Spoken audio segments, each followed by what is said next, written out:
Um dos temas que eu adoraria falar com você a respeito hoje é como que você está sentindo essas novas dinâmicas de trabalho e tudo mais. Mas antes, gostaria muito que você se introduzisse, falasse um pouco de como você chegou até aqui, até Los Angeles, né? E como nos conhecemos, talvez, também. E o que você faz hoje? Quem é? Do que se alimenta? Maitê. Onde vive e o que come. Hoje, no Pili Repórter. Exatamente. Eu conheci o André através de um amigo em comum e ele falou assim: vocês dois têm o mesmo visto, que é o O1, Habilidades Extraordinárias. Acho que vocês têm que se conhecer. Então, isso já foi bem peculiar, né, André? Eu moro aqui em Los Angeles, somos vizinhos. Trabalho na TVWA Chiat Day como diretora de estratégia de negócios. A Chiat Day é uma das top 5 agências de publicidade aqui nos Estados Unidos. A gente tem a conta da Apple, McDonald's, Disney Plus, entre outros. A gente criou Think Different para Apple, Crazy Ones, 1984. A gente tem uma joint venture com a Apple que se chama Media Arts and Labs. E além de publicitária oficialmente, eu também sou professora na SPM de Comunicação e Retórica. E também estou lançando um livro que vai sair quarta-feira, chamado Persuasão, Guia Prático de Retórica e Comunicação Persuasiva. O livro é eu reuni meus aprendizados empíricos e eruditos como publicitária, como empresária, né? Já fiz captação de empresa também. Eu tive uma startup onde no Shark Tank eu consegui investimento anjo. Então, já fui startupeira, empresária. Fiz o aprendiz também com o Roberto Justus. Uma edição eu venci, a outra foi eliminada. E, falando em processos, acho que uma das coisas que a gente pode entrar agora um pouco mais a fundo, eu acho que você deve ter se deparado com muitas mecânicas diferentes e novas das quais você já estava acostumada no Brasil, nas agências que você trabalhava e tudo mais. Existe alguma especificamente com relação a audiovisual? Pode ser em termos de, sei lá, de como as pessoas lidam com orçamentos, como as pessoas enxergam essa questão de conteúdo. Qual foi sua experiência aqui nos Estados Unidos até agora com relação a esse tipo de processo e audiovisual, assim, essas duas coisas? A minha experiência, eu tô aqui há 6 meses, né? E acho que é válido sempre ressaltar que a minha experiência é a minha experiência dentro de uma empresa que tem uma cultura organizacional própria, que tem um modelo de negócios próprio, né? Então, tirar como base e referência o mercado americano pautado na minha experiência seria míope, mas dá para dar um indício, vamos assim dizer, de contornos de como esse mercado se comporta pensando para uma grande agência e grandes produtoras, tá? Eu sinto que o ritmo de produção aqui, devido às etapas de compliance, né, que é o compliance? É o regulatórios, é aquela área dentro da empresa que quer se certificar de que está tudo muito certinho, que todo mundo assinou liberação de uso de imagem, de que a gente tem seguro para locação, enfim. Isso com certeza aqui é muito mais rígido. Eu acho que o mercado aqui também, pelo menos das experiências que eu tive, é mais sindicalizado, no quesito hora homem, diária, abre um processo de briefing e sabe assim, tem um pouquinho mais de... São as guildas aqui, né, que são bem fortes nesse sentido, né? Isso, eu sinto bastante isso. Ai, Nossa que senhora, isso? alguém... É muito poltergeist isso. Eu sinto que também, assim, o que a gente estava acostumado de uma certa forma no Brasil a resolver com menos recursos, porque os orçamentos são menores muitas vezes, e aí você tinha, vamos assim dizer, uma lista de crew, de equipe alocada mais reduzida. Aqui eu sinto que a equipe é um pouco mais inchada, comparado aos parâmetros do Brasil, claro. E assim, arrisco dizer que das minhas experiências, tirando coisas urgentes, no geral, eu vejo cronogramas mais espaçados de produção. Até pela natureza também do trabalho que eu desenvolvo lá na agência. A gente faz muitas campanhas de branding mesmo, né? Então, você consegue planejar com um pouco mais de antecedência. E você acha que esses novos processos, por exemplo, quais vantagens e desvantagens você vê, assim, especificamente? O que você acha que o pessoal do Brasil, por exemplo, poderia adotar ou que seria impossível de adotar também, que eu acho que é algo curioso, né? Porque existe uma estrutura muito mais forte, muito mais robusta aqui, em todos os sentidos, principalmente financeiramente falando. Eu acho que existem muito mais recursos financeiros para produções aqui. Você acha que existe alguma prática, assim? Porque o que eu estava querendo focar, não só nesse talk, mas enfim, no conteúdo que a gente está criando, é tipo, o que a gente está aprendendo aqui que as pessoas podem aplicar lá, sabe, efetivamente. Isso é algo, como a gente está há pouco tempo aqui, é difícil de dizer ainda, né? Eu acho que com o tempo a gente vai conseguir ter mais autoridade, mas tem alguma prática, talvez algum aplicativo que o pessoal usa para se organizar, alguma coisa, alguma ferramenta de comunicação para fazer um processo mais tranquilo? Você pegou alguma coisa assim que você gostou, que você adotou para você, nesse sentido? Eu tô numa fase ainda, André, que é muito isso que você falou, assim, eu tento fazer os deparas, só que como eu acabei de chegar e, assim, comparar o mercado aqui com o mercado brasileiro, seria quase falacioso, assim, porque aqui a indústria é muito mais desenvolvida no quesito de tamanho de mercado, né? Exato. Então, assim, aqui, isso para mim foi o maior aprendizado, aliás. No Brasil, eu tenho uma percepção, tá? E aqui eu tô falando por mim, que o audiovisual, o cinema, a produção de conteúdo, muitas vezes, ela acaba sendo um pouco elitista. Você não, você vai fazer uma faculdade, se você fala, ah, vou fazer cinema, se você não tem uma condição às vezes financeira que te suporta investir nisso, dificilmente vira uma carreira super viável num quesito do tipo como você fazer, sei lá, direito, medicina. Aqui o que eu percebi, muita gente estuda cinema e vai trabalhar na área porque existe uma indústria consolidada para isso. Então Interessante. você tem muita produção, você tem muito formato, você tem muito estúdio, você tem muita distribuidora, você tem agente de roteirista, não só agente de casting, de elenco. Você tem, né? Você tem empresários que trabalham com os roteiristas, as pessoas, vamos assim dizer, ou diretores de filme, que estão por trás das câmeras, elas têm um peso e uma relevância de hora homem, de FII, de cachê e de assinatura no filme tão grande quanto o elenco, né? O talento em si. Então, Uhum. isso é uma das coisas que eu percebi. Então, por exemplo, coisas que eu diria que eu acho que a gente poderia se inspirar mais, mas aí eu também paro para ver a realidade social e cultural do Brasil. Quando a gente olha para a nossa indústria, vamos falar de cinema e de produção. Produção, muitas vezes você vai fazer o quê? Publicidade. Publicidade paga conta e você faz seus curtas, umas coisas mais autorais, que você pode colocar um budget mais, um orçamento mais enxuto, você chama os amigos, você faz projetos mais vamos assim dizer, na raça, né? Para Uhum. você não ter que investir um dinheiro pesado nisso, porque muitas vezes um projeto mais autoral ele não vai ter accountability, ele não vai ter ROI, ele não vai ter um retorno sobre o investimento, vamos assim dizer. Aqui, o que, que eu vejo? Você consegue entrar na faculdade, sair, arranjar um emprego e fazer uma carreira viável por conta da consolidação do mercado.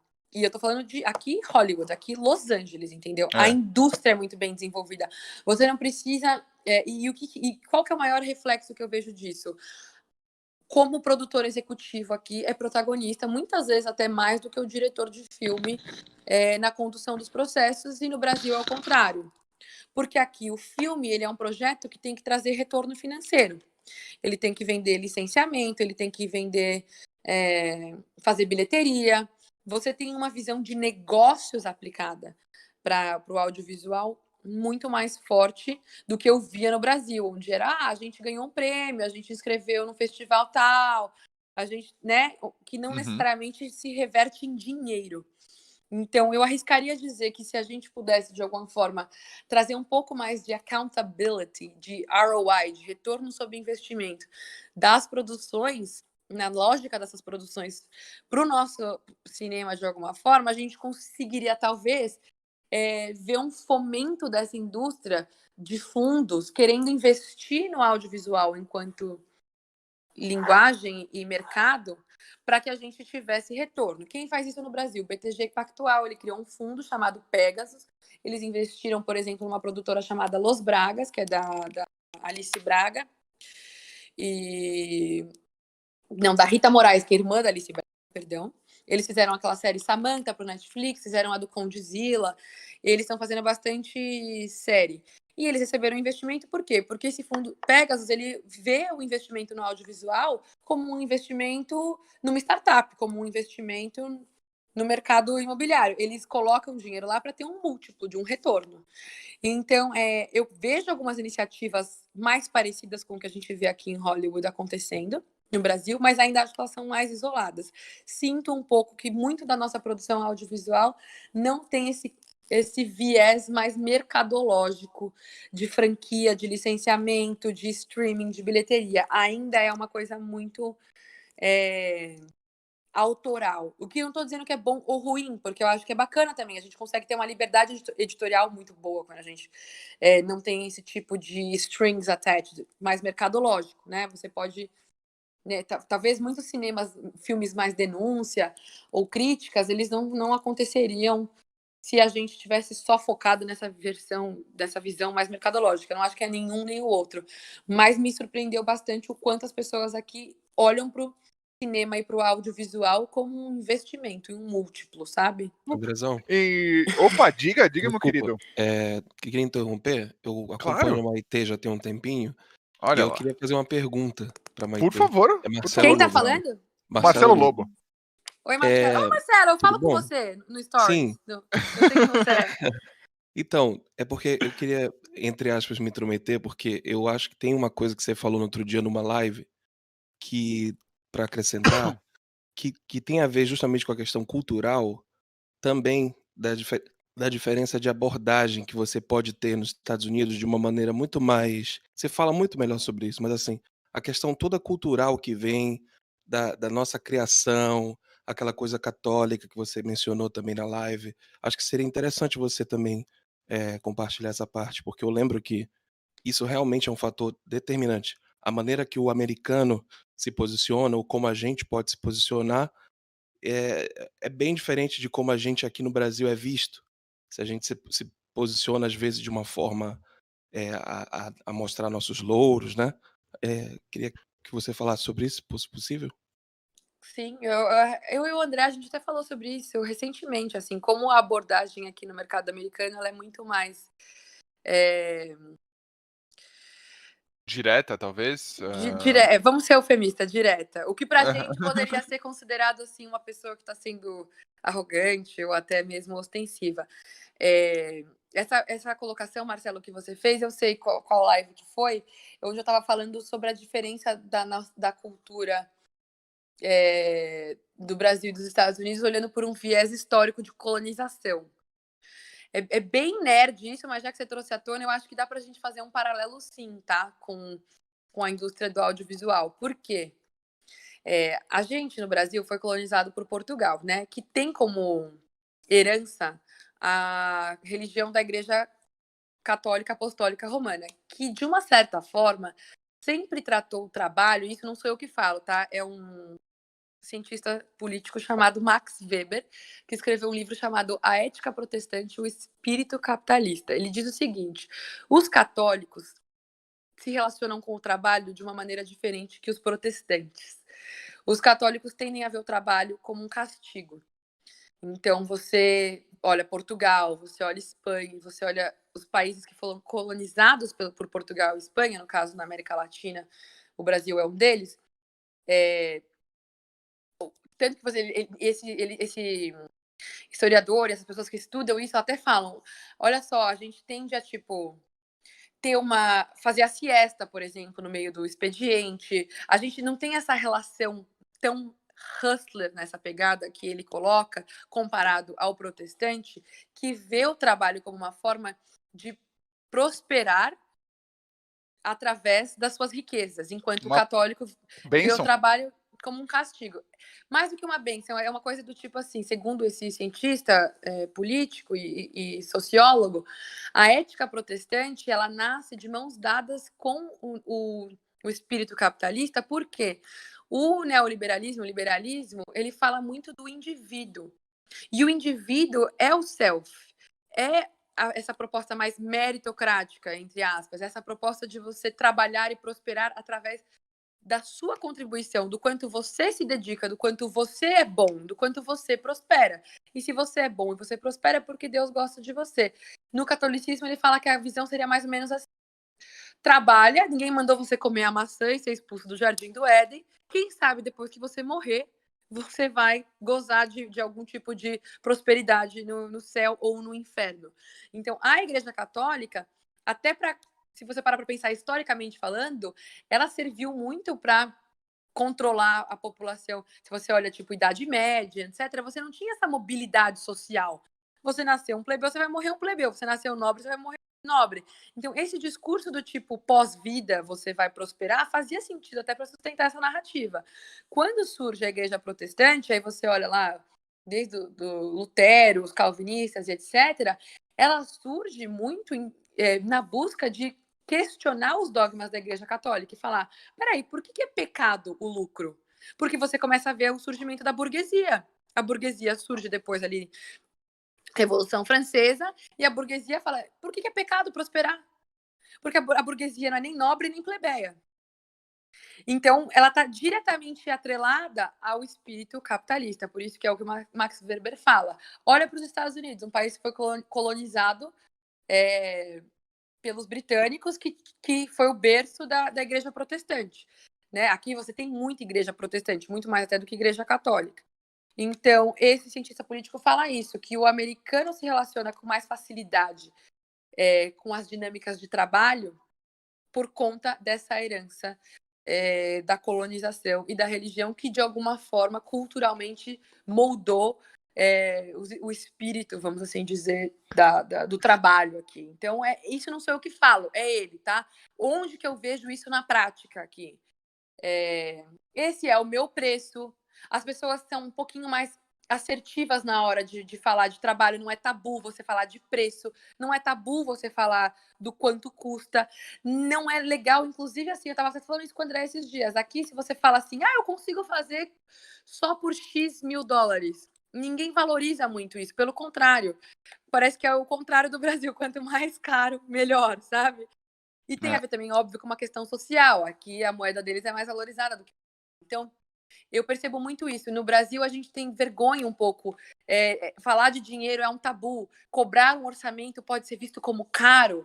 Mas se eu passar essa proposta e a pessoa achar cara demais, aqui eu já vejo que é o contrário. Tipo, eu vou passar a proposta mais cara que puder, porque eu trabalhei, eu mereci, estou prosperando através do meu trabalho. Então, eu consigo pegar essas nuances muito mais na maneira como a gente faz a negociação, por exemplo. Essa questão da negociação é muito interessante, na minha opinião, porque eu queria que você compartilhasse um pouco da sua perspectiva sobre negociar, né? Você é uma especialista em persuasão, inclusive é o título do seu livro, né?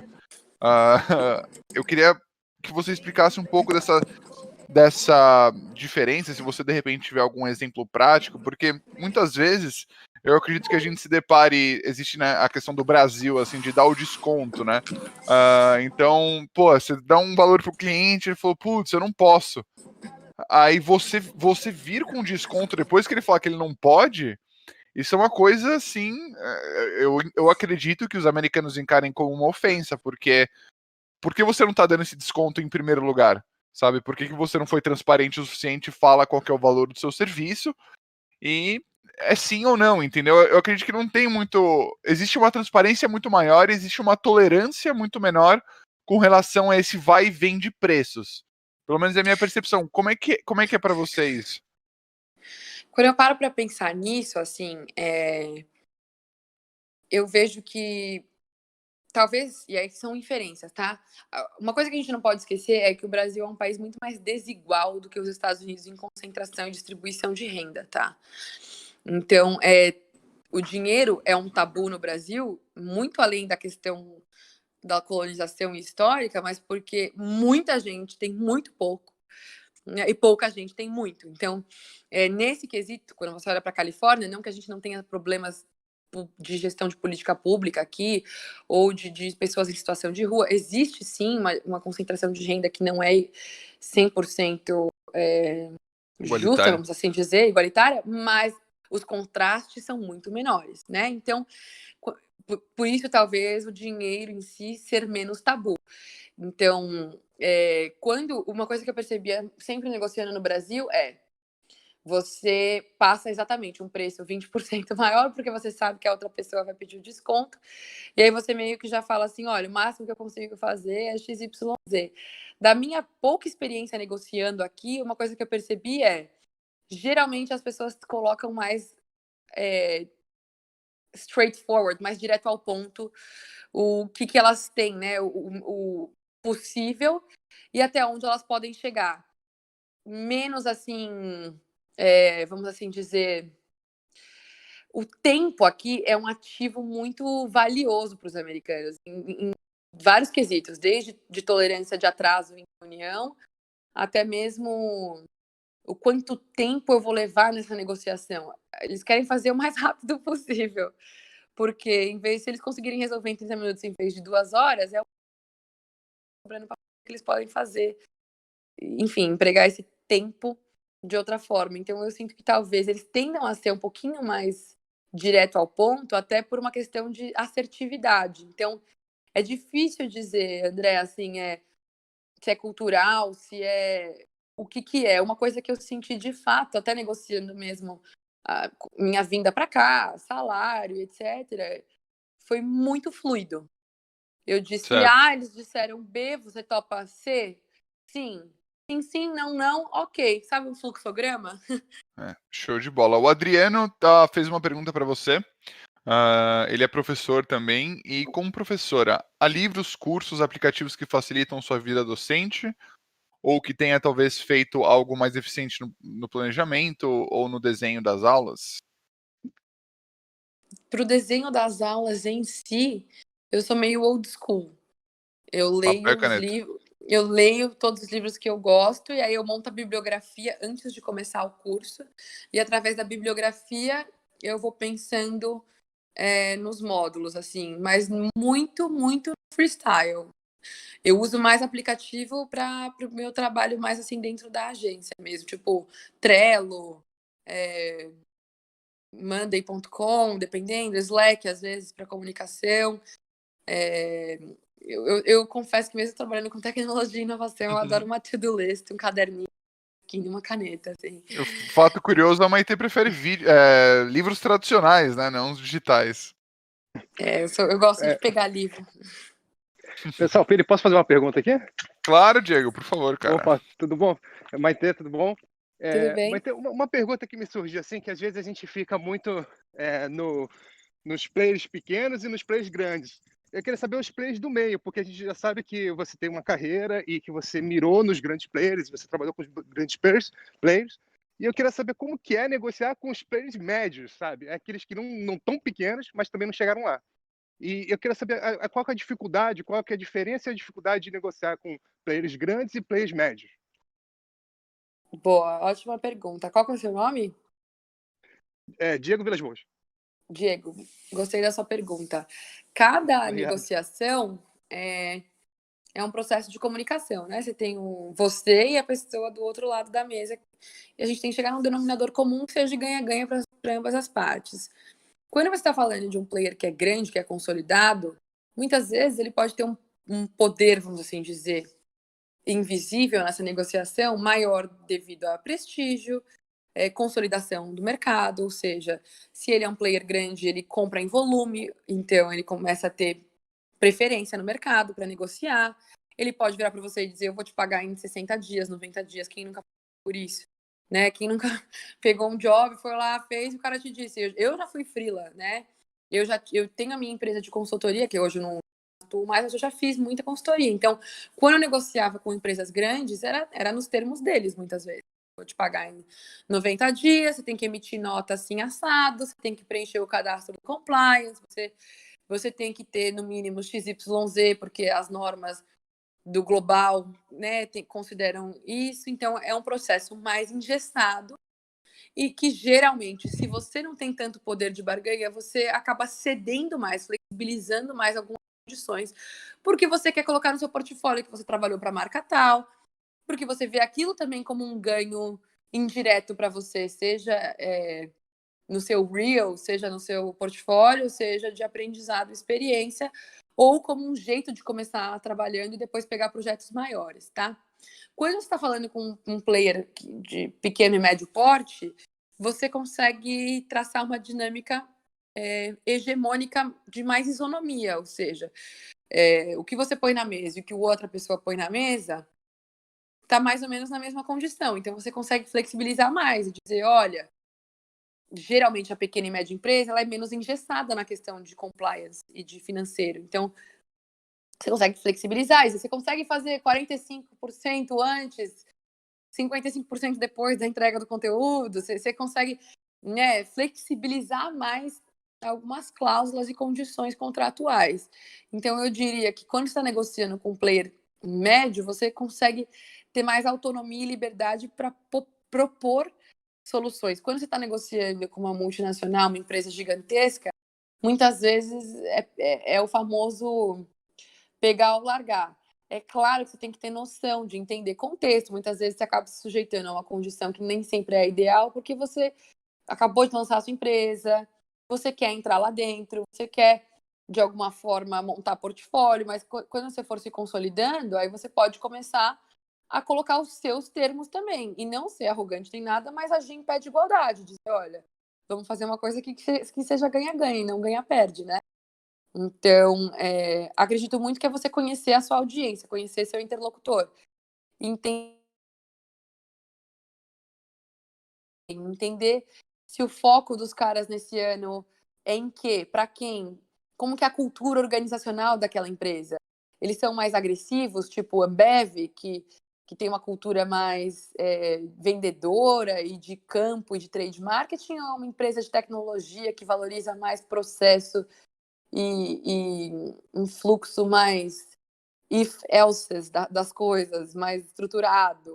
Então, assim, você tem que conhecer a cultura organizacional da empresa que está negociando, né? Acima de tudo. Eu Legal, muito acho. obrigado. Obrigado, Diego. Essa questão, cara, é muito interessante porque é uma das questões mais nevrálgicas, assim, de uma negociação, na minha opinião, é essa questão de você, putz, será que eu consigo extrair mais dessa negociação, colocar isso mais a meu favor, ou será que tá na hora de eu ceder, né? Eu pego mais ou eu cedo? Como é que você enxerga esse equilíbrio? Assim, o que na sua percepção as pessoas podem trabalhar para entender mais sobre, putz, será que existe algo a mais para mim nessa negociação? Ou será que, beleza, cheguei no meu ponto, é aqui que eu vou assinar, enfim. Acima de tudo, André, o importante é você saber o que você quer. E aí tem uma teoria que chama Negotiation, que é de Harvard, onde eles falam de dois conceitos que quem quiser estudar mais sobre negociação pode pesquisar. Um se chama BATNA e o outro se chama ZOPA.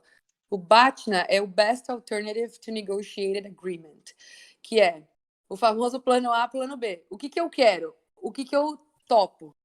E o ZOPA é o Zone of Potential Agreement, que é o famoso halfway, nem lá nem cá.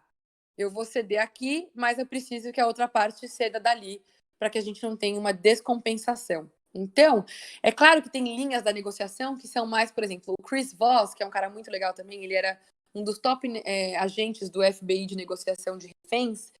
Ele tem uma postura muito mais assim, não aceite o meio do caminho, você tem que conseguir tudo que você quer.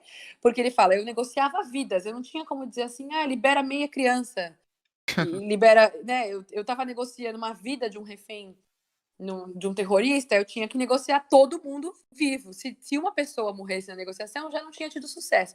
Mas eu acho que ele é um pouco extremista. Eu acho que quando você está negociando mais no mundo dos negócios, você pode flexibilizar.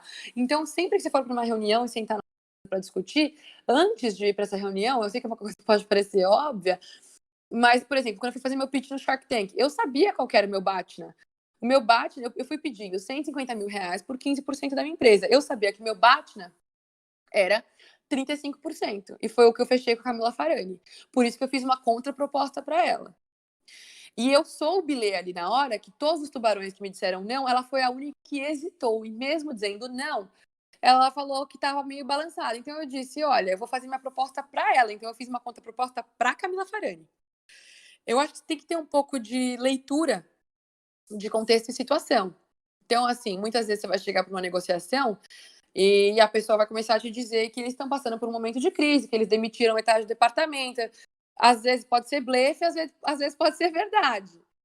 Que é uma coisa para a pessoa dizer que, olha, ela está com a verba apertada, que ela, enfim, tem 3 propostas mais baratas do que a sua. Você pode virar e falar, ó, bacana, boa sorte, faça com essas propostas baratas, porque pro que eu trago para a mesa, né, bancar seu rolê e dizer, eu não vou chegar nesse preço porque eu não sou esse tipo de proposta. Eu valorizo XPTO e para chegar nesse valor que eu apresentei para você, eu já exprimi minha margem, eu já estudei o melhor cenário e enfim, né? Eu acho que aí você pode optar por alternativas, mas você sabendo qual que é o seu Zopa e seu Batna, você consegue controlar a situação. E no fim do dia, uma negociação é uma narrativa também. Você está ali para chegar num acordo, um denominador comum. Mas se você não souber o que você quer, quem não sabe o que quer, aceita qualquer coisa. Então, é muito importante você fazer um role-playing, vamos assim dizer, de negociação. E sempre que, se possível, tentar fazer isso. Agora é impossível pessoalmente, mas pelo telefone ou pelo Zoom, Skype, Hangout, enfim, né, para que você não fique só no e-mail. Negociação financeira por e-mail é sempre mais entroncado. Você consegue descobrir menos, assim, negociar com menos margem, eu diria. Eu acho que uma das coisas mais críticas em qualquer negociação, em qualquer conversa, é o tempo de resposta, né, Má? Então, acho que o e-mail, ele abre um espaço para outra pessoa e até para você também refletir bastante, consultar outras pessoas, tudo mais, e tomar decisões com base em muitas outras variáveis que às vezes as pessoas não teriam acesso se ela tivesse numa... Que é escassez e urgência, mas por um outro lado, muitas vezes vai ter que dar a proposta. Como é que eu faço para mandar a proposta detalhada, contemplando? Eu tenho que mandar um e-mail. Sim, você vai mandar um e-mail, mas a questão é, te mandei uma proposta, um exercício, vamos falar amanhã às 5 da tarde para debater sobre isso? Ou te mandei a proposta, ou você marca um call para debater e você manda a proposta enquanto você está esperando para o call, entendeu? Ou você pode fazer o seguinte, tá? Coisa que funciona muito bem. Faço o Zoom, compartilho a minha tela com a pessoa e depois eu mando a proposta por e-mail. Porque aí eu tô fazendo um pitch junto do e-mail, eu não tô só mandando o e-mail, entendeu? Eu consigo controlar melhor a narrativa. Bela dica, hein? E eu acho que uma das coisas interessantes também nessa nova dinâmica que a gente está vivendo, inclusive eu falei disso no CF, é que a apresentação nossa, ela condiz muito com tudo que a gente está utilizando. Então não é só o que a gente está vestindo, não é só se o ambiente atrás de você tem um closet cheio de roupa, uma cama desarrumada, tudo isso faz parte da sua apresentação. E para a maioria de vocês, que eu acredito que tenham uma câmera em casa, ou tenham acesso a uma câmera, existe uma... Eu já falei disso no CF também, existe uma maneira que você pode utilizar essa câmera como um webcam. E você melhorando sua apresentação dessa forma, já é tudo que você puder ter de pequenas vantagens dessa maneira, você consegue se colocar numa posição melhor para negociar. E essa questão que a Má falou, de você primeiro apresentar o que você vai, os seus slides, seu deck, etc., ao invés de enviar por e-mail, é muito interessante, porque você pode realmente extrair exatamente quais foram os seus ideais quando você estava escrevendo sua proposta, ou seja o que for. Enquanto a experiência da pessoa ler isso é muito mais passiva, é muito, o cara lê por cima, o cara nem vai prestar atenção, vai passar rápido o slide, sabe? As pessoas não têm tempo, né? Mas você pode falar um pouco mais sobre... Cara, isso já tá entrando muito no seu livro, né? O que a gente tá falando aqui. Sim. Como é que é? Como é que... Manda. O que é interessante desse exercício, porque no fim do dia é emissor e receptor, a gente está querendo gerar uma comunicação sem ruídos, sem dissonância cognitiva. Então, imagina só, tá? Eu já trabalhei em produção e trabalho em agência. Eu cansei de fazer briefing para a produtora que chegava lá para mim a proposta, e aí quando a pessoa ia me apresentar, uma reunião de pasta ou o que fosse, aí eu falava assim, eu não entendi por que a gente tem, sei lá, vou dar um exemplo tosco aqui, tá? Por que a gente tem 3 diárias contempladas para fazer stock shot? A gente não consegue fazer em 2 diárias? Aí a pessoa vira e fala, putz, sim, olha, Maite, sim, você tem razão, porém, a gente quer pegar o pôr do sol para diária. Eu pensei num take que é mais ou menos assim. Então, faz sentido eu ter 3 diárias por conta de XYZ. Como que você põe essa riqueza de detalhamento da explicação só num e-mail, num anexo, numa tabela de Excel, entende? Por isso que e isso evita ruído, porque aí eu já não fico pensando, o cara viajou, por que tá querendo meu dinheiro? Tipo, quer fazer em 3 diárias um negócio que pode ser em 2? Entende? Coisa desse tipo? Ou assim, não precisa de croma, mas Maitê, você falou que você quer pós-produção. Não, eu expliquei errado. Então, isso é pós-produção, porque vou te dizer uma coisa, muitas vezes o cliente nem sabe os termos. Exatamente. Então, assim, ele não tem o repertório. Então, ele fala que é um chroma key, ele fala que é uma edição simples, mas o cara não sabe que é motion que tem ali. E que motion custa. Né? Então, eu lembro que quando eu fazia a apresentação de produção para os meus cliente, muitas vezes, sei lá, diretor de marketing, o cara é super inteligente, ele é super culto, mas ele não sabe que motion custa. Ele acha que por ser uma animação é simples. E aí eu sempre dava um exemplo que era assim, na época, o filme da vez era a rede social do David Fincher, né, Social Network, e o Toy Story 2.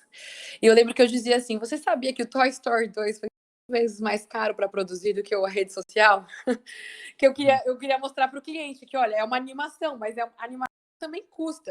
Ou então, por exemplo, o uso de metáforas, o uso de exemplos faz com que o cliente fale, uau, eu não sabia disso, então isso é motion? Então, peraí, isso não é simplesmente uma cartela que você está fazendo, entendeu? Então, muitas vezes, o que a pessoa acha caro ou barato é uma percepção de valor.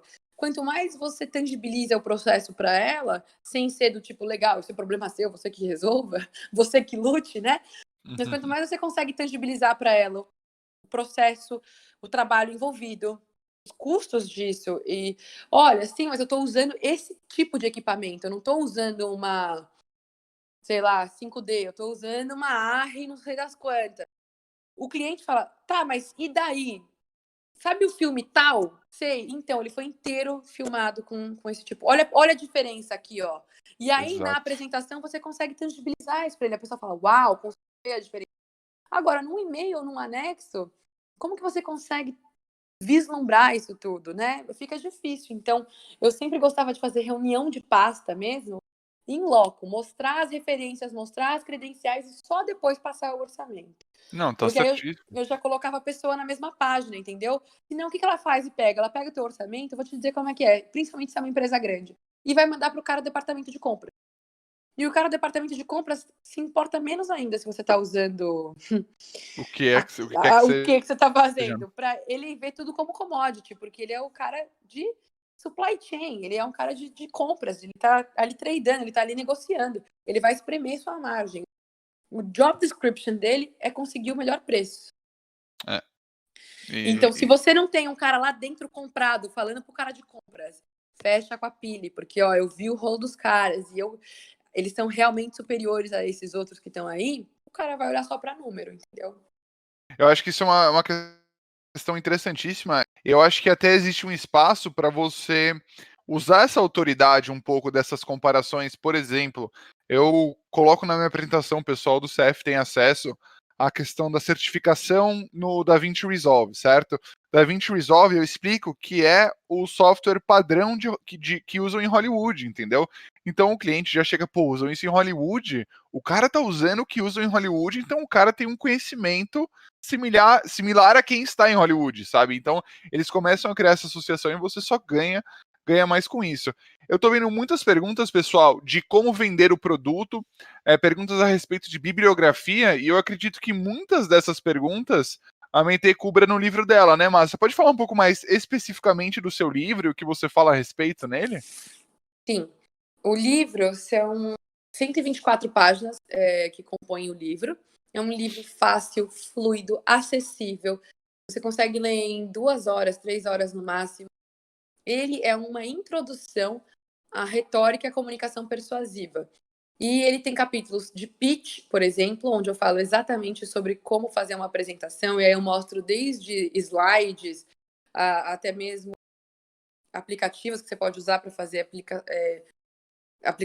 aplicativos que você pode usar para fazer um storytelling mais bacana.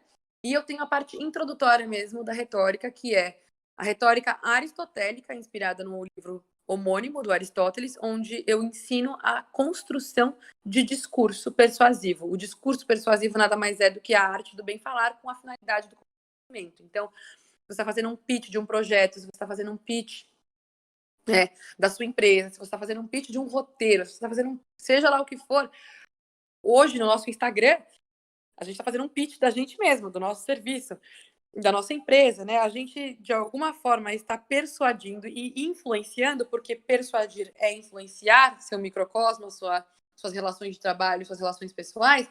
Quando a gente domina melhor a forma de como fazer isso, a gente, no fim das contas, consegue se expressar com mais clareza e eficiência. Então, é um livro que te ajuda não somente profissionalmente, mas principalmente nas suas relações pessoais. E você vai ver que muitos dos seus ruídos de comunicação vão começar a desaparecer. Sabe aquela sensação? Eu falei A, a pessoa entendeu B? Muitas vezes é o processo de comunicação que está entroncado. Então, o livro tem como missão ajudar as pessoas a navegarem melhor, se expressarem melhor e terem mais protagonismo das próprias vidas. E o Murilo tá perguntando, vai ter versão física do livro? Sim, claro. Eu não Show. poderia deixar de fazer, porque eu sou vintage. Eu gosto de segurar o livro na mão. A pré-venda é até o dia 21, agora de maio, na Amazon. O link tá no meu Instagram. Já coloquei no chat aqui também. Super acessível. Eu acho que em reais tá uma 20 ou 21 reais, alguma coisa assim. Eu quis fazer algo extremamente democrático, porque eu sei que meu curso no SPM ele é um curso, né, com um ticket médio mais alto. Então, esse livro é uma introdução. E para quem se interessar ainda mais, no meu curso Masterclass Persuasão, no meu site maitecarvalho.com.br, Maite com Y, vocês podem conhecer melhor a minha didática, minha metodologia e, enfim, o curso como um todo. Boa noite, André. Boa noite, Maite, todo mundo. Boa noite. Eu queria fazer uma indicação, porque a Maite, ela falou do Chris Voss, né? E provavelmente todo mundo já conhece, mas para quem não conhece, ele escreveu um livro chamado Negocie como se a sua vida dependesse disso. E é um livro muito bom. E acho que é um dos mais vendidos na parte de negociação.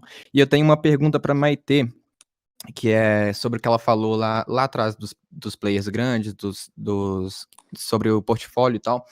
Eu queria saber, Maite, pela sua experiência, vale a pena abrir mão de um cachê alto ou condições melhores de trabalho para colocar um grande nome no seu portfólio? Você acha que o valor agregado a esse networking é maior do que o valor que você conseguiria gerar investindo esse cachê na sua própria empresa, em equipamentos e em profissionais melhores, por exemplo?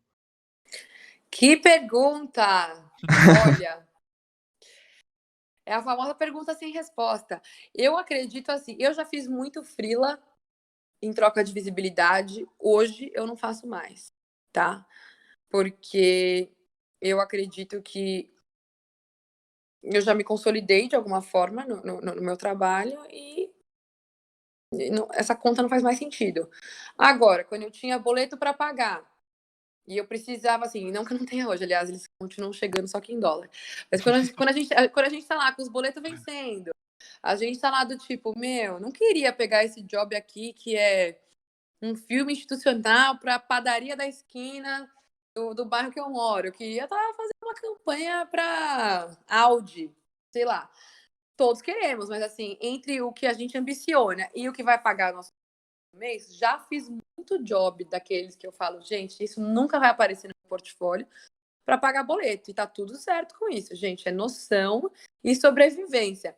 Eu acredito que quanto mais a gente se valoriza enquanto classe e prestador de serviço, se tem um que topa fazer, todo mundo começa a topar, o poder de barganha da classe como um todo tende a diminuir.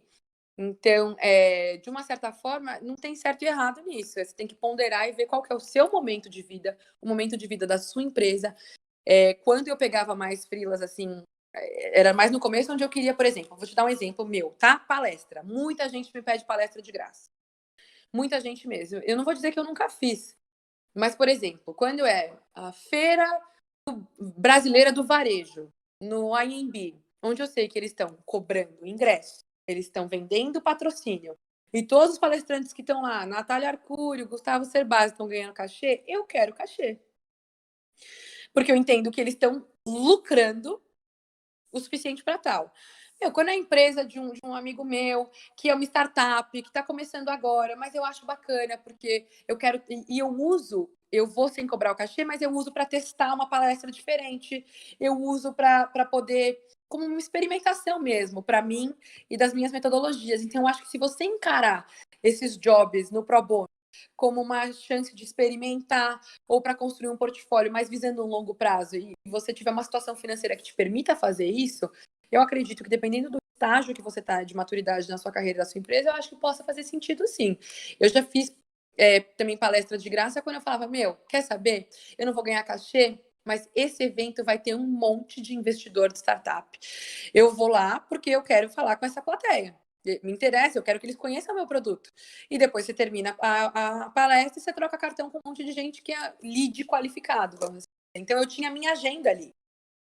Por isso que eu te digo que é uma pergunta de $1 milhão. Não tem certo e errado. É muito de você avaliar contexto social, contexto econômico, seu contexto pessoal e o que você pode ganhar ali que vá além da remuneração financeira.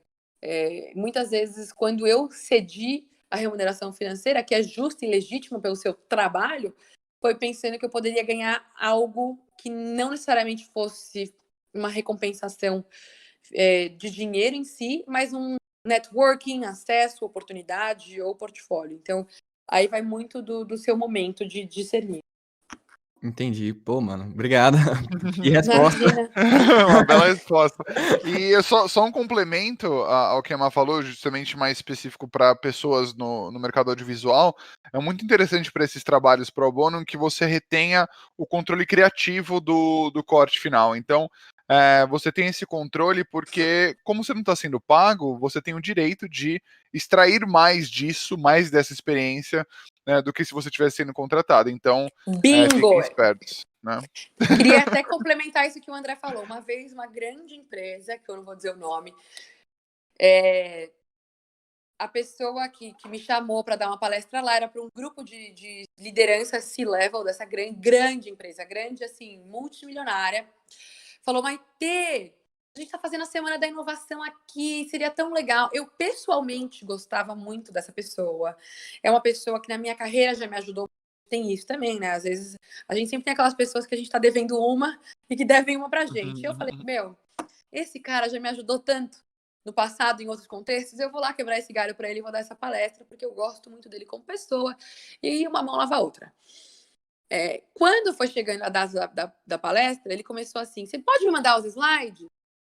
Você pode falar sobre tal tema? Você pode construir slides específicos falando sobre XYZ? Eu falei, querido, eu gosto muito de você, mas assim, você está pedindo para eu, ao invés de eu colocar 1 hora homem do meu dia indo até aí, me deslocando até o seu escritório, mais 1 hora homem da palestra, que seriam 2, você está pedindo para eu colocar agora uma semana de trabalho nisso. E aí eu preciso ser remunerada, porque essa 1 semana que eu vou parar de fazer o que eu estou fazendo para criar um conteúdo tailor-made, específico para a tua necessidade, ela precisa ser remunerada.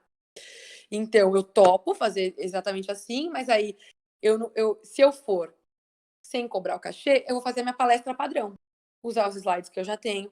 E que é muito bom e bacana, e endereça a sua necessidade sobre o tema. Agora, se você quer um estudo de caso específico da tua empresa, a gente vai ter que conversar. Certíssimo. E virou o job, tá? E virou o job. Aí sim. Bom, pessoal, para encerrar aqui, a pergunta do Adriano Barbosa, uma pergunta para nós dois. De que forma você planeja a sua presença nas redes sociais e de que forma esse planejamento se converte em pontos nas suas negociações? Que é interessante, bem relevante para o momento que a gente está vivendo, né, Mar? Com certeza. Persuadir é influenciar. Exato. Somos todos persuasores digitais e persuadidos digitais. Eu acho interessante esse ponto porque, em questão de negociação, acho que principalmente aqui em Los Angeles, que é uma terra em que as pessoas se surpreendem bastante com a sua presença em redes sociais. Todo mundo quer ser influenciador aqui, todo mundo quer ter muitos seguidores. E se a Mar puder compartilhar... A pergunta número 1 aqui em Los Angeles é: qual é o seu Insta? Qual é o seu YouTube? Né? Eu moro no condomínio, o André sabe, todo mundo aqui no meu condomínio é influenciador digital, menos eu. Bom, sou micro, também. Eu sou nano. Nano influencer. Mas seus colegas ficaram impressionados, né? Que você tinha seguidores. Eles ficaram. Falaram, nossa, por que eles não entendem, né, o que eu falo em português. Eles vieram me perguntar, o que você fala no seu Instagram que você tem 20 mil seguidores? Por que as pessoas te seguem? Acho que essa é a questão, as pessoas têm essa curiosidade. E aí é um desafio pra gente que tem uma presença em redes sociais, transformar isso em algo tão relevante aqui nos Estados Unidos quanto é pro Brasil também. Então é algo que a gente fica se questionando o tempo todo, mas de qualquer maneira, eu tava me questionando muito a respeito disso nos últimos tempos, porque essa questão de ter uma presença em redes sociais foi o que lá em 2012, me impulsionou para começar a colocar conteúdo de tecnologia no meu canal, porque eu saberia que isso um dia poderia se tornar meu diploma, e aí eu fui fazer uma entrevista de trabalho, até na Apple na época, e meu grande diferencial foi justamente esse, né? Então, sua presença em redes sociais, mesmo que você não tenha muitos seguidores, é como se fosse um portfólio, óbvio, seguidores é melhor, chama mais atenção. Eu mesmo, muitas vezes, eu acabo provando o meu conhecimento na área de redes sociais, de growth hacking e criação de conteúdo, etc., através da minha própria audiência, que é uma espécie de certificado, tipo, pô, esse cara tem isso. Então, enquanto meus concorrentes têm diplomas, eu consegui provar eu mesmo pelo que eu fiz através do meu canal. Então, com certeza é um diferencial bem grande, mas eu acho que esse planejamento de falar, não, agora eu vou colocar essa palavra, eu vou colocar esse post, acaba sendo uma coisa muito difícil de se fazer só você mesmo e, tipo, uma coisa corriqueira, sabe? Fazer sempre. Então, é uma coisa que tem que corresponder muito com a sua naturalidade, com quem você é como pessoa. Então, é muito isso, né, mano? Eu vou te dar exemplos práticos, assim. Lá na agência foi uma produtora de áudio fazer um screening. O que é um screening? Na Child, uma vez por semana, a gente tinha um screening, que é uma produtora vai lá e mostra o rolo dela, e a gente pode trocar cartão e conhecer. Eles oferecem um almoço, um café da manhã, e geralmente dura 10, 15 minutos. A primeira coisa que eu faço, se eu gosto do rolo, é procurar no Instagram ou nas redes sociais mais sobre aquela empresa. Então, de alguma forma também, agora não só no contexto, eu e a empresa que eu trabalho, falando que o meu Instagram, de uma certa forma, eu presto serviço e eu produzo muito conteúdo que é informativo sobre persuasão, sobre comunicação. Então, os vídeos que eu gravo, os tutoriais, as dicas, as lives, tudo que eu faço, de uma certa forma, eu tento responder essa pergunta. Quem assistiu esse conteúdo, saiu daqui, aprendeu algo novo, teve alguma epifania, se entreteu de alguma forma, né? Como que essa pessoa entrou e saiu das minhas redes? Eu consegui passar o meu ethos, meu personal brand de alguma forma aqui, ou eu tô tentando vender curso e livro goela abaixo? É só amanhã, escassez e urgência, fórmula de lançamento, sabe? Então, Exato. acho muito que, assim, cada vez mais, especialmente nesse novo mundo que a gente tá vivendo, se você não é relevante no seu conteúdo, na prestação de serviço que você traz, você vai deixar de ter audiência, assim. Não necessariamente você precisa prestar um serviço sobre produção audiovisual, mas, no mínimo, usar como cartão de visitas para sua empresa, entendeu? Ou então entender que a sua rede social, você é o CEO da produtora tal, e talvez a pessoa que fez reunião com você vai fuçar suas redes sociais para saber sua visão política, vai querer entender como você Twitter, se manifesta. inclusive, viu, pessoal?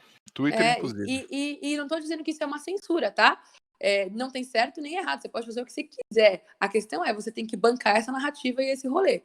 Então, por exemplo, tem uma mulher chamada Bozoma Jones, ela era diretora de marketing da Uber e do Beats by Dre.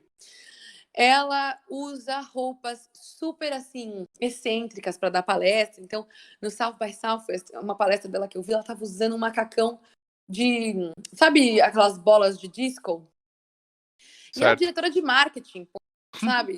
Do Uber. E eu lembro que quando ela entrou na sala, todo mundo ficou olhando e uau! Então, assim, ela posta no Instagram um monte de fotos e de conteúdos que são mais lifestyle, mas ela banca isso, entendeu? Então, eu acho que, assim, não tem certo e errado. Ai, não fale sobre política. Ai, não fale sobre isso. Não, a questão é, ao fazer isso, entenda que você está emitindo um código, que você está mandando uma mensagem. Como o seu receptor vai receber isso, você não controla. Então, é sempre importante só estar ciente dessa dinâmica. Saideira final para finalizar agora do Diego Vilas Boas. Diegão, por favor, o palco é seu, meu querido. André, me escutam? Alô? Te escutamos, meu querido. Que bom, obrigado, André. Mas é muito bom o bate-papo, maravilhosas dicas, assim, muito legal mesmo. Obrigada. E já que o André me deu saideira, é uma honra, A minha pergunta é que eu tô nesse dilema, né? Então, eu queria contar com a expertise de vocês dois, né? Que trabalham com as suas mídias sociais. Qual o equilíbrio entre autenticidade e algoritmo? Olha lá, o cara já chega Gente, na. tô me sentindo de frente com o Gabi. Uma palavra, família. Uma palavra, Yeah! amor. Você quer Obrigado. começar, Mar? Obrigada, André, querido. Me Não, jogou eu na falo, fogueira. falo. Tô Você que brincando, dá tô um brincando, tô fala. brincando. Eu falo. A pergunta é, qual é o limite entre algoritmo e autenticidade? Isso. Eu vou dar a resposta da Maitê aqui, tá? Pessoa física e jurídica, porque hoje em dia existe a CNPJização da pessoa física e já meio que é a minha resposta. Eu acredito que cada vez mais os contornos entre você, pessoa física, você, pessoa jurídica, eles começam a sumir. E eu não vou dizer se isso é certo ou errado, bom ou mal, mas o fato é, a minha impressão sobre alguém passa muito sobre o ethos dessa pessoa, as crenças delas, como ela se manifesta e que tipo de código que ela emite. Então, ao avaliar o Instagram de uma pessoa, eu estou, sim, de alguma forma, avaliando-a enquanto profissional, porque hoje as relações pessoais e profissionais são muito fluidas, né? Então, eu diria que, assim, jamais se censure, mas tenha consciência do impacto do que você está dizendo pode repercutir. Então, bancar o seu rolê, eu diria. Banca o seu rolê. Se você vai fazer um statement que possa ser controverso ou polêmico, ou de alguma forma gerar algum tipo de desconforto, esteja ciente desse tipo de efeito. Ou então, não se posicione. Eu acho que a gente não é obrigado a se posicionar sobre todos os temas. Isso é uma dicotomia, dizer que você precisa se posicionar absolutamente sobre tudo. Você não é político ou jornalista, eu entendo, né? Então você pode ter uma linha editorial para suas redes sociais. A minha linha editorial é falar sobre discurso e falácias. Às vezes eu comento política, às vezes comportamento, às vezes cultura pop, às vezes relacionamento. Mas eu passeio por diversas editorias. Então, eu acredito que você, primeiro, se autoconhecer, conhecer o tipo de conteúdo que faz sentido para você, para que a sua marca seja apenas uma extensão pessoal das suas crenças. Acho que quanto mais alinhado você tiver, mais genuíno você e autêntico. E aí o seu algoritmo também melhora e tudo junto e misturado funciona. Concordo plenamente. Eu acho que a questão do algoritmo, quando sempre me levantam assim, essa questão, é o quão cruel ele é no sentido da frequência que você tem que postar, que você tem que criar conteúdo e tudo mais. E às vezes não necessariamente a frequência ela condiz com a qualidade. Na verdade, muitas vezes eles são opostos, né? Então, o que eu me pego fazendo muitas vezes assim é falar, cara, eu preciso postar vídeo, eu preciso fazer isso, eu preciso fazer aquilo, quando na verdade essa é seguir o algoritmo, né, agradar o algoritmo é uma estratégia que pode, né, acho que isso é interessante ressaltar, pode ter um retorno mais imediato, mas a longevidade, você fazer isso pelo algoritmo por muito tempo, vai exigir de você que isso se torne um trabalho praticamente em tempo integral, e muitas vezes todo mundo que está começando, 99,9% não tem condições de ter uma ajuda, de ter alguém que ajude você a criar um conteúdo. Então, eu acho que o algoritmo acaba afastando muita gente de um conteúdo de qualidade e de se manter na plataforma, seja ela qual for, por muito tempo. Então, eu não presto muita atenção no algoritmo quando eu estou postando. Para mim, o meu foco é, em primeiro lugar, no meu conteúdo, embora sim eu preste atenção em SEO, em como otimizar meu vídeo da melhor forma para as pessoas assistirem, e temas interessantes, etc, etc. Isso nunca vai entrar em primeiro lugar. Em primeiro lugar é o que eu, o André, quero fazer, sabe? Então, pô, eu tô desenhando bastante, um exemplo prático agora. Legal, vou falar sobre aplicativo de desenho, vou falar sobre minha experiência desenhando. Então, as pessoas vão assistir? Não necessariamente, entendeu? Porém, eu tô fazendo algo que vai garantir a minha longevidade na plataforma, que é o que me interessa mais do que fazer sucesso rápido e imediato. É só complemento. Eu concordo super com você. Acredito sempre que love is better than likes, nesse sentido. E também, uma vez, eu vi uma palestra da Kris Jenner, tá? A mãe das Kardashian lá. Que é uma gênia do social media, fala o que quiser, ela sabe movimentar muito bem aquela plataforma e enfim, vender maquiagem, vender camiseta, vender o que for.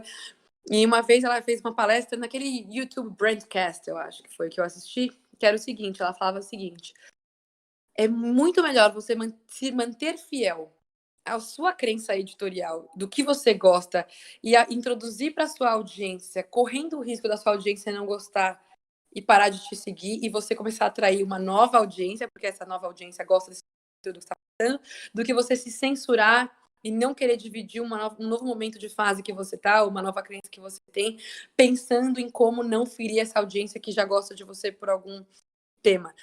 Porque ela diz que a longo prazo é insustentável.